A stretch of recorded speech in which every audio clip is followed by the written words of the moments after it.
No glue, no paint. Nothing holds these lines together except control. Tibetan monks guide colored sand to narrow metal tools, filling spaces only a few millimeters wide. Black and white borders, orange fields, and tiny flowers emerge grain by grain. The artist never presses the surface flat. The sand remains loose, so each new line must be added without disturbing the one beside it. Even a small accidental movement could erase the sharp edge. From a distance, the mandala looks smooth and effortless. These close views reveal the truth. Its precision is created by thousands of controlled vibrations and constant adjustments.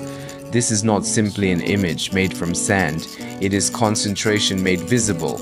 We help international travelers explore Tibet's sacred traditions with local guidance.